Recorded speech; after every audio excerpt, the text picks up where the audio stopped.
আসসালামু আলাইকুম ওয়া রাহমাতুল্লাহ। ওয়ানেক্স বেট প্রোমো কোড অ্যাকাউন্ট দরকার? তাহলে দরকার স্ক্রিনেরই প্রোমো কোড দিয়ে অ্যাকাউন্ট খোলা। তো চলুন দেখিয়ে দিচ্ছি কিভাবে একটি সম্পূর্ণ ভেরিফাইড ওয়ানেক্স বেট অ্যাকাউন্ট খুলবেন।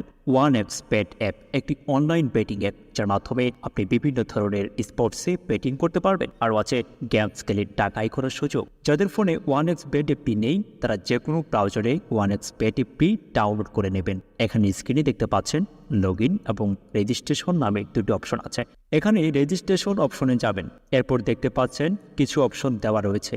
আপনি ইন ওয়ান ক্লিক অপশনটিতে চাপ দেবেন। তারপরে দেখবেন কান্ট্রিতে বাংলাদেশ এবং কারেন্সিতে বাংলাদেশের টাকা বিডিটি লেখা আছে, সিলেক্ট করবেন। শুধুমাত্র প্রোমো কোডের জায়গায় আমাদের অফিসিয়াল প্রোমো কোড LAB55 বসাতে হবে। আমি আবারও বলছি, আমাদের অফিসিয়াল প্রোমো কোডটি হলো LAB55। মনে রাখবেন, আমাদের প্রোমো কোডটি বসালে আপনি পাবেন অসংখ্য বোনাস এবং যে কোনো সময় বিকাশ, নগদ, রকেটের মাধ্যমে ডিপোজিট এবং উইথড্র করতে পারবেন। প্রোমো কোডটি বসানো হয়ে গেলে নিচের খালি ঘরটিতে চিহ্ন দিন। আপনাকে টিক চিহ্ন দিতে হবে। এরপর রেজিস্টার বাটনে ক্লিক করুন। রোবট ভেরিফিকেশন চাইলে তা সফলভাবে সম্পন্ন করবেন। দেখুন, আপনাকে একটি আইডি আর পাসওয়ার্ড দেওয়া হয়েছে। এই আইডি আর পাসওয়ার্ড অবশ্যই স্ক্রিনশট নেবেন বা কপি করে রাখবেন। তারপর নেক্সট বাটনে চাপ দিবেন। দেখুন, অ্যাকাউন্ট খোলা হয়ে গেছে। এখন অ্যাকাউন্ট ভেরিফাই করা পদ্ধতি দেখাচ্ছি। এজন্য নিচের মেনু বাটনে চাপ দিয়ে ওপরে পার্সোনাল প্রোফাইলে চাপ দিন। এরপর এরকম একটি পেজ আসবে। এখন ফোন নম্বর লিঙ্ক অপশনে চাপ দিয়ে আপনার ফোন নম্বরটি বসাবেন। এরপর নেক্সট বাটনে ক্লিক করলে আপনার ফোন নম্বরে একটি ওটিপি কোড যাবে এবং সেই কোডটি এখানে বসাতে হবে। এরপর নিচের কনফার্ম বাটনে ক্লিক করতে হবে। নাম্বার ভেরিফাই হয়ে গেলে ব্যাকে চলে আসবেন। এখন প্রিন্টার ডিটেলস অপশনে চাপ দিবেন। এখানে সমস্ত তথ্য জাতীয় পরিচয়পত্রের সাথে বিল রেখে সম্পন্ন করতে হবে।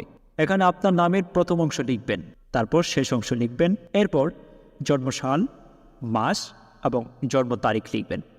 প্লেস অফ বার্থ নামে জন্মস্থান লিখবেন। এরপর রিজিয়ন সিলেক্ট করে বাংলাদেশ সিলেক্ট করবেন। এরপর সিটিতে ঢাকা এবং রেসিডেন্সে আপনার জেলাটি লিখবেন। ডকুমেন্ট টাইপ সিলেক্ট করে ন্যাশনাল আইডি সিলেক্ট করবেন এবং সিরিজের ঘরে 1 লিখবেন। ডকুমেন্টের ঘরে আপনার এনআইডি নম্বর লিখবেন। এরপর ডেট অফ ইউজি এর ঘরে এনআইডি এর উল্টে পাশে দেওয়া স্টুডেন্ট বসিয়ে দেবেন। ইউজিটি বাই এর ঘরে বাংলাদেশ গভর্নমেন্ট লিখবেন। সব কিছু ঠিক থাকলে পাশে থাকা আইকনে ক্লিক করবেন। এর মাধ্যমে অ্যাকাউন্টটি ভেরিফাই হয়ে যাবে। এখন দেখব কিভাবে অ্যাকাউন্টে টাকা ডিপোজিট করা যাবে। ডিপোজিট করার জন্য ব্যাকে চলে আসো। ওপরে ডিপোজিট বাটন দেখা যাচ্ছে, সেখানে ক্লিক করুন। আপনারা দেখতে পাবেন এখানে টাকা ডিপোজিট করার অনেকগুলো অপশন রয়েছে। তো আমি আপনাদের দেখিয়ে দিচ্ছি কিভাবে এই পেমেন্ট মেথডের মাধ্যমে ডিপোজিট করবেন। আমি একটি অপশনের উপর ক্লিক করলাম। এখন এরকম একটি পেজ দেখতে পাবেন। এখানে আপনার ইচ্ছা মতো টাকা ডিপোজিট করতে পারবেন। এখন কোন নম্বরে টাকা পাঠাবেন সেটা ভাবছেন? ওপরে দেওয়া আছে নগদ ওয়ালেট নাম্বার। এখান থেকে নম্বরটি কপি করে নেবেন।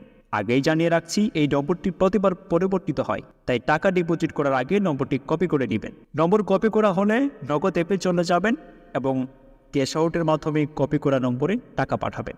টাকা পাঠানো হলে এরকম একটি পেজ চলে আসবে। এখান থেকে ট্রানজ্যাকশন আইডিটি কপি করে অ্যাপে ফিরে আসবেন এবং যে নম্বর থেকে টাকা পাঠিয়েছেন তা লিখবেন। পরবর্তী অপশনে আগে কপি করে ট্রানজ্যাকশন আইডিটি লিখবেন।